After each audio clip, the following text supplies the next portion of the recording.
Robert Kyagulanyi, known to many as Bobi Wine, is currently in northern Uganda to seek support ahead of the 2026 elections. While in Apache, Kyagulanyi, the leader of the National Unity Platform, NUP, paid a visit to the grave of Dr. Apollo Milton Obote, Uganda's former president, widely known for his central role in Uganda's independence history. The gesture was not just one of respect for Uganda's former president, but a call to bridge historical divides and look to the future. While many praised the act as a message of peace, others, especially online, criticized Kyagulanyi, saying it showed disloyalty to Uganda's past struggles with Obote's government. But now we must have a legacy where Ugandans move forward.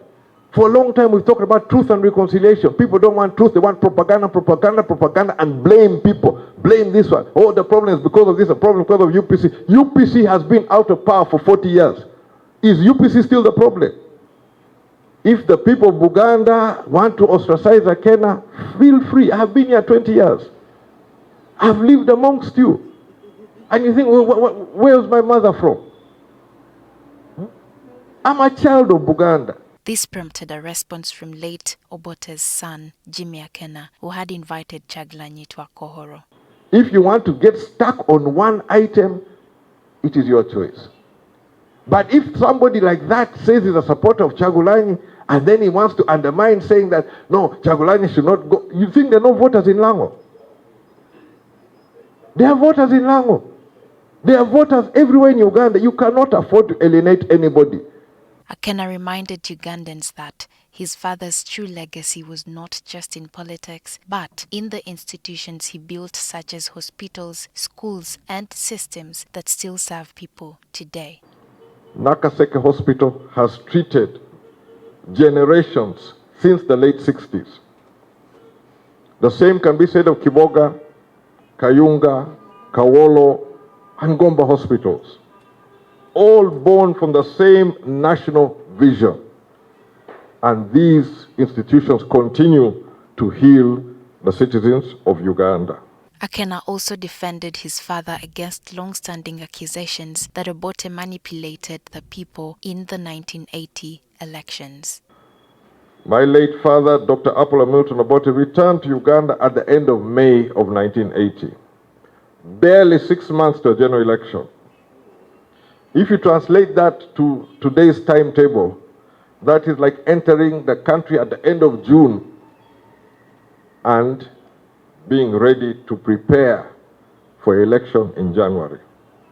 He added that while the National Resistance Movement NRM was preparing for conflict, the UPC was preparing a recovery plan for Uganda's economy, a plan he says was later copied by the NRM and renamed. Obote, on the other hand, prepared for government.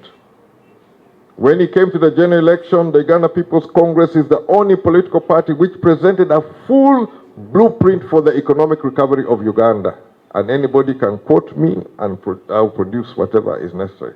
That blueprint later evolved to become the recovery program, which was then later plagiarized by the National Resistance Movement and renamed the Rehabilitation and Development Plan, because NRM, in truth, did not have a program which was bankable and which could serve the people of Uganda. Akena, who plans to contest in the next general election, said he has not endorsed Kyagulanyi despite their meeting. He accused President Museveni of using his power to block opposition parties, including the UPC, from freely participating in politics.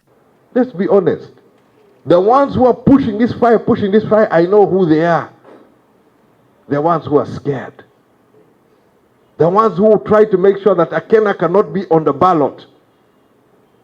So, any movement, anything, whatever, they start reacting, they try to polarize the society.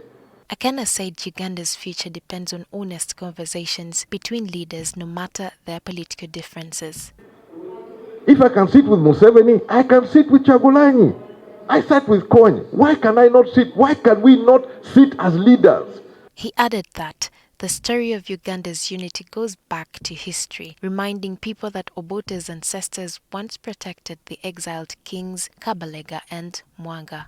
When the two kings, Kabalega and Mwanga,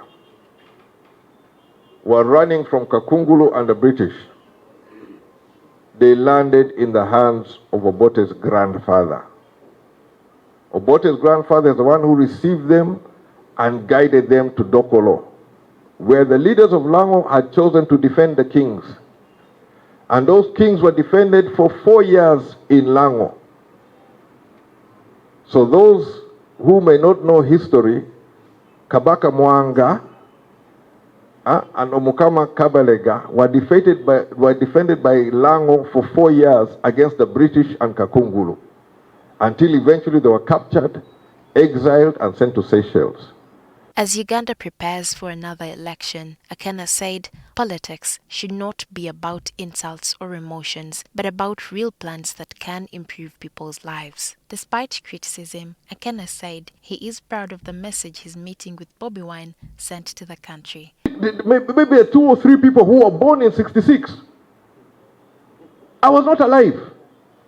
As old as grey as I am, I was not alive in 1966.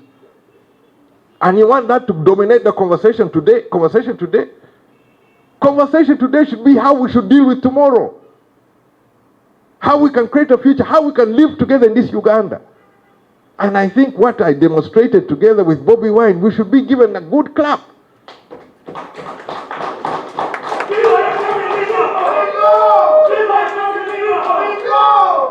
We should be able to live in Uganda even if we have different political ideologies. Lydia, Feli Akulu, and TV Tonight.